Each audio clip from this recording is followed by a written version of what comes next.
How do you get along with a colleague who is always criticizing others? Story 1. We had this guy, Larry, who thought his job title was Chief Criticism Officer. Everything we did, he'd find a flaw. One day he called me out for using Comic Sans in a draft. "Really? Comic Sans?" he sneered. So the next day I printed out the company handbook, reformatted entirely in Comic Sans, and left it on his desk with a sticky note. "Thought you'd enjoy this." He didn't say a word about fonts after that.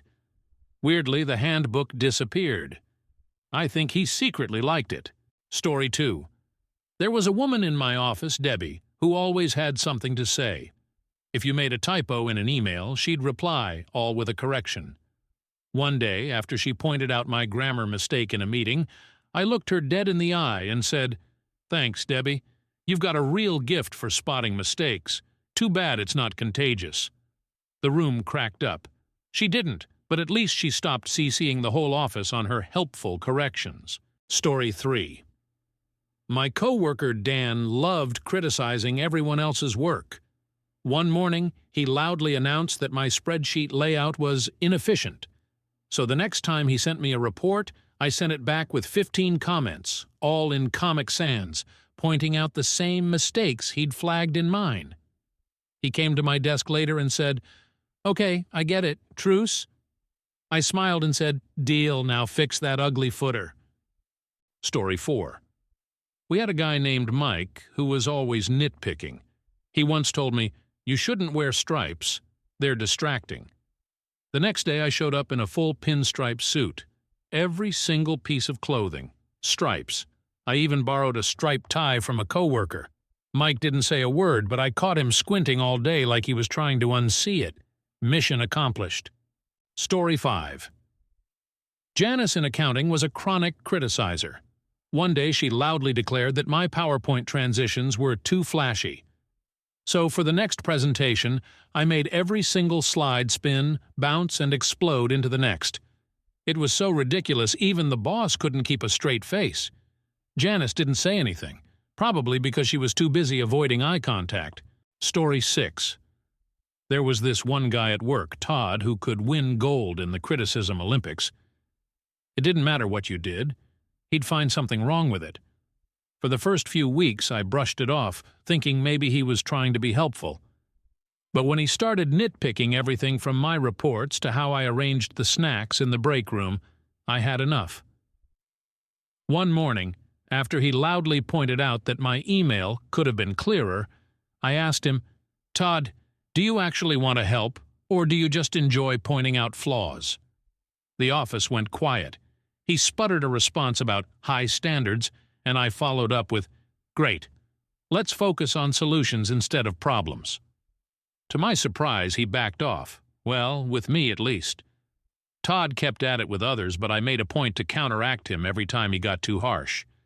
If he criticized someone for being slow, I'd comment on how thorough they were.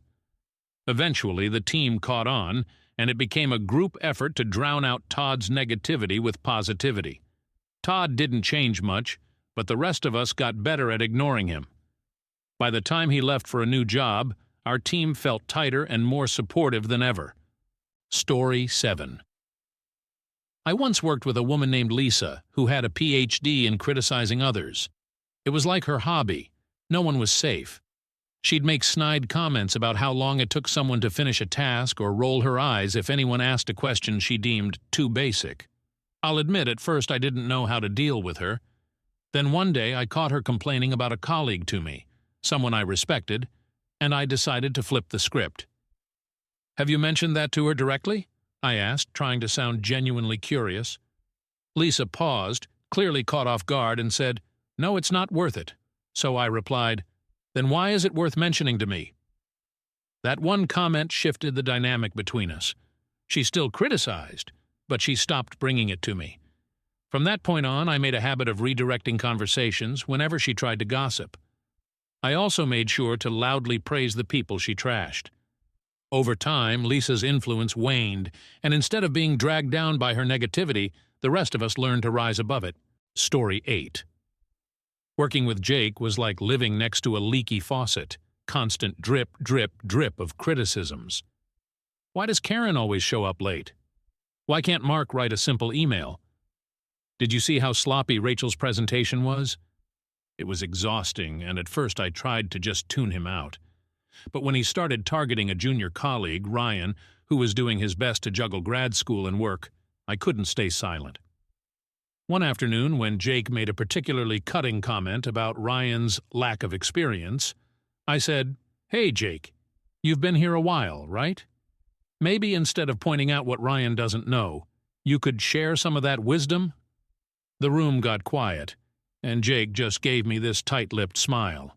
He didn't say much after that. Ryan came up to me later to say thanks, and I realized how much of an impact even small actions can have. Over the next few months, I kept calling Jake out whenever he got too critical, and eventually, he either got tired of me or figured out his negativity wasn't getting him anywhere. Either way, the team felt a lot lighter when his constant dripping finally stopped. Story 9. There was a woman I worked with, Cheryl, who seemed to think her job title was office critic. She had something to say about everyone, how George was too slow, how Mary talked too much, and even how I used too many exclamation points in emails. It was relentless. One day, after a particularly harsh jab at a colleague during a meeting, I decided I wasn't going to sit there in silence.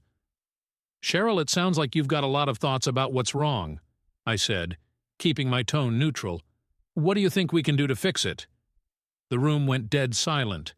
Cheryl looked startled, then mumbled something about needing more support from the team. I nodded and said, "Great! Let's figure out how we can support each other better." That moment didn't magically turn her into a ray of sunshine, but it did change the tone of our interactions. Whenever Cheryl started her critiques, I'd steer the conversation toward solutions or offer a compliment to balance out her negativity. Over time, she toned it down, at least around me. She still found her moments to nitpick, but I'd like to think I helped her realize criticism without solutions wasn't welcome. Story 10. In my old job, there was this guy named Carl who thrived on finding faults in everyone but himself. He'd complain that people were too lazy, too slow, or just didn't care enough.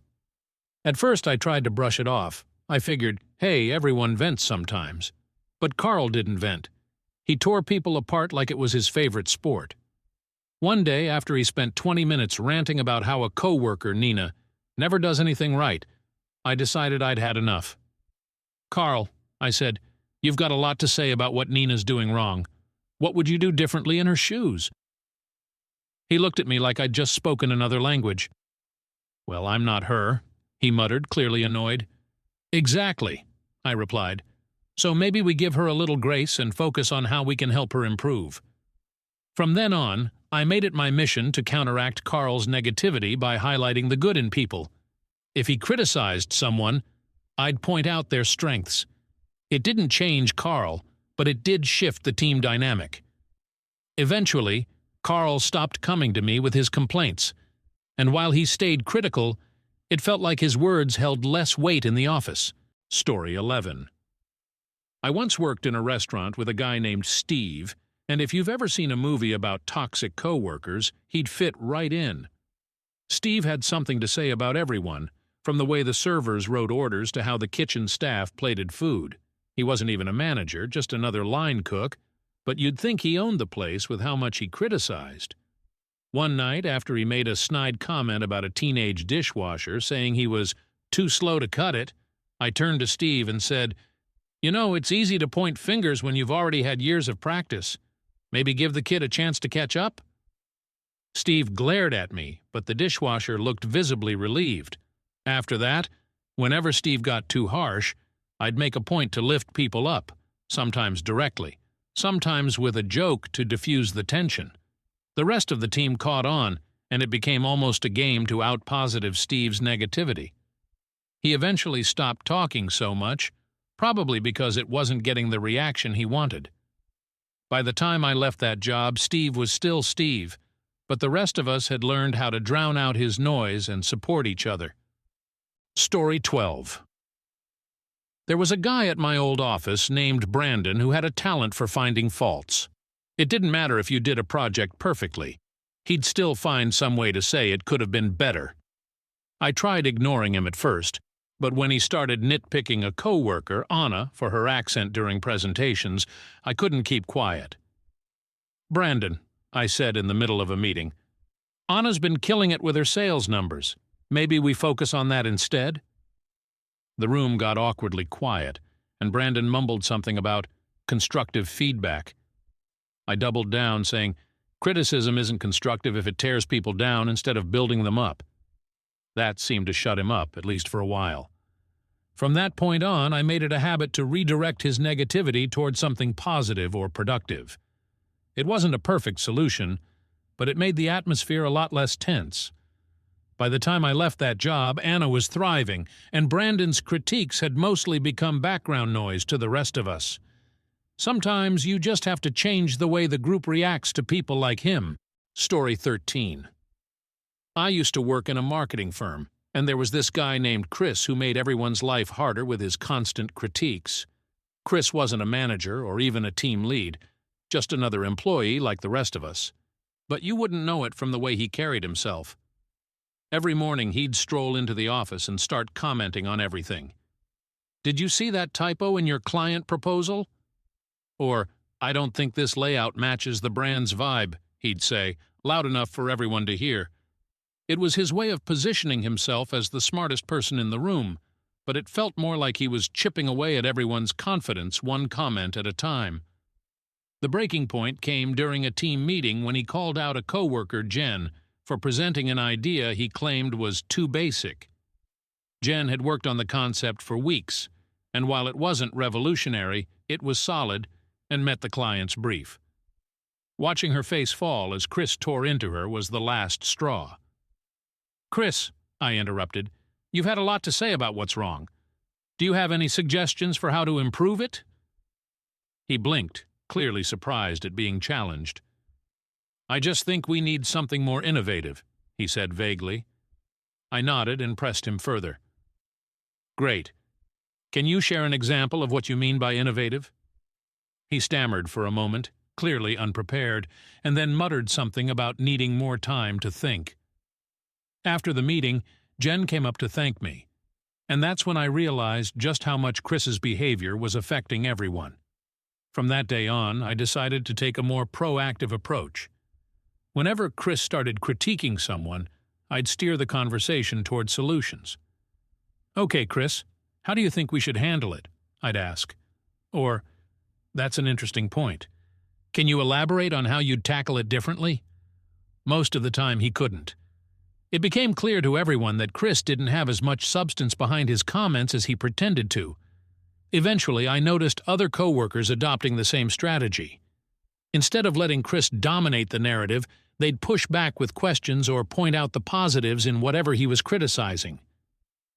It didn't take long for Chris to dial it back, probably because it was no longer rewarding for him. He'd still make the occasional snarky comment, but the team had learned to counterbalance his negativity with a stronger sense of support and collaboration. By the time I left that job, Chris had become more of a background presence than a dominating force, and the team felt stronger for having learned how to stand up to him. Story 14. I used to work with a woman named Pam, and if there was a competition for judging people, she'd win without breaking a sweat. Pam had this way of making you feel like you weren't doing enough, even when you were pulling double shifts and hitting every deadline. One day, she went after this intern, Emma, who was clearly overwhelmed but doing her best. Pam loudly pointed out in a meeting that Emma wasn't pulling her weight. That was my breaking point. "Pam," I said, "Emma's still learning the ropes. How about we offer her some guidance instead of criticism?" Pam looked stunned, like she wasn't used to being called out, and muttered something about setting expectations. I didn't back down. Right, and encouragement helps people meet them better than public shaming. After that, Pam avoided me, but the rest of the team started stepping up to defend each other when she got too sharp. Emma eventually found her rhythm and even got a full-time offer. Pam? She stayed the same, but her critiques had less bite once the rest of us stopped letting her words have so much power. Story 15. At one of my first office jobs, there was this woman named Karen, yes, really, who had a reputation for being the office critic. If you walked into the room wearing a new outfit, Karen would immediately find a way to say it was interesting, which of course was her polite way of saying she hated it. She'd hover over your shoulder while you worked, pointing out every minor error like it was the end of the world, and during meetings, she had no problem tearing apart people's ideas under the guise of offering feedback. It got to the point where people started avoiding her altogether, taking different routes to the coffee machine, or quietly slipping into meetings late so they wouldn't have to engage with her. One day, Karen really went too far. We had a junior designer named Luke who was fresh out of college, and he'd been working overtime to prepare a pitch deck for an important client. During the presentation, Karen interrupted him multiple times to point out things like inconsistent fonts or slight alignment issues on slides. Luke handled it well, but you could see the cracks forming. He was losing confidence with every interruption.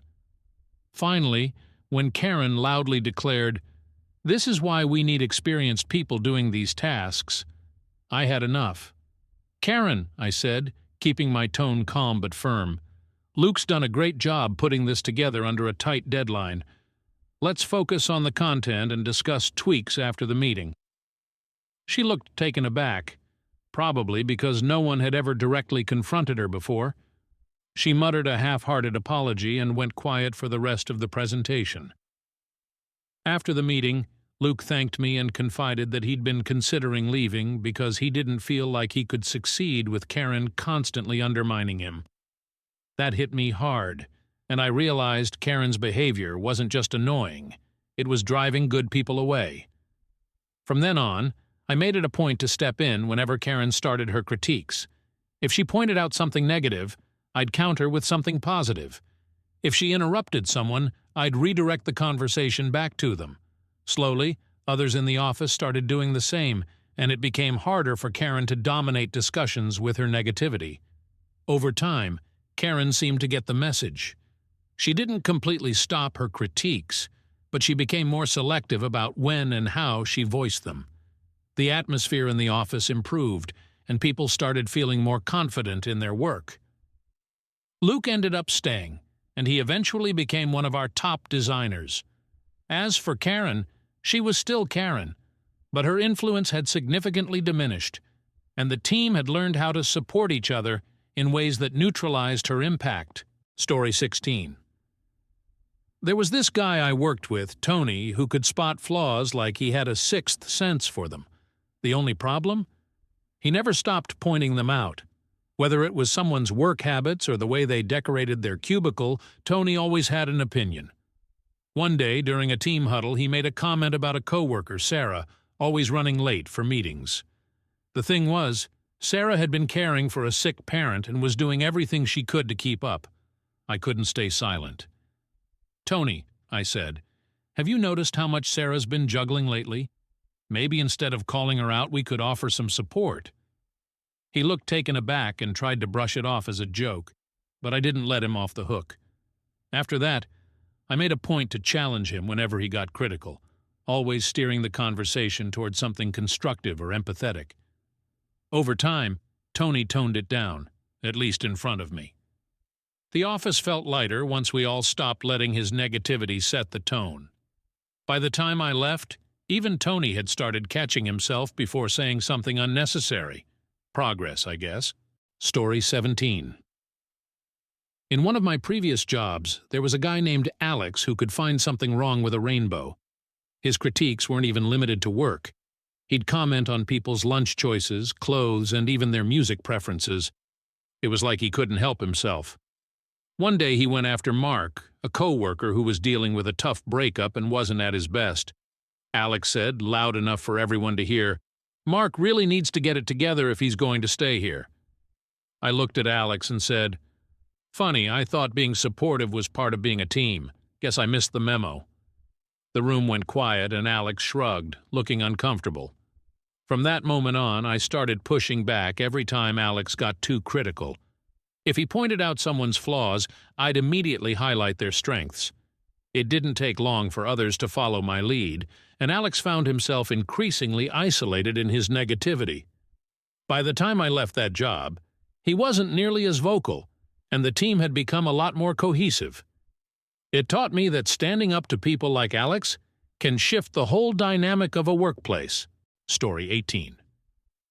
I worked with a guy named Steve who had an opinion about everything, and not in a good way. He'd pick apart presentations, critique people's time management, and even mock someone's grammar in emails. At first, I tried to stay out of it, but one day he made a snarky comment about me always being too eager during meetings. I looked him dead in the eye and said, "Well, someone's got to balance out your constant negativity."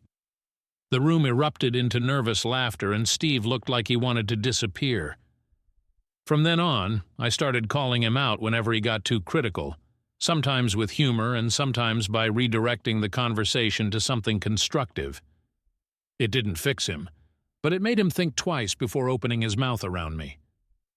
The rest of the team seemed to appreciate it too, and we started focusing more on solutions than on Steve's complaints. By the time I left that job, Steve was still the same guy, but his critiques had lost their sting, and the rest of us were better at tuning him out. Story 19. At my last job, there was this woman named Denise who seemed to think criticizing others was her full-time role. She'd point out typos in emails, roll her eyes during meetings, and loudly comment on how inefficient people were. It got under everyone's skin, but most of us just ignored her. One day, though, she crossed the line by openly criticizing a junior employee, Mia, who had just joined the team. Denise made a snide remark about Mia's lack of experience in front of everyone. I stepped in immediately. "Denise," I said, "we were all new once. How about instead of tearing Mia down, we show her the ropes?" Denise tried to laugh it off, saying she was just being honest, but I didn't let it slide. "Honesty without kindness isn't helpful," I replied. After that, Denise stopped targeting Mia, and I noticed other co-workers stepping up to shut her down when she got too harsh. It didn't change Denise, but it created a culture where her negativity wasn't welcome. By the time I left, Mia was thriving, and Denise's critiques felt like background noise no one paid attention to.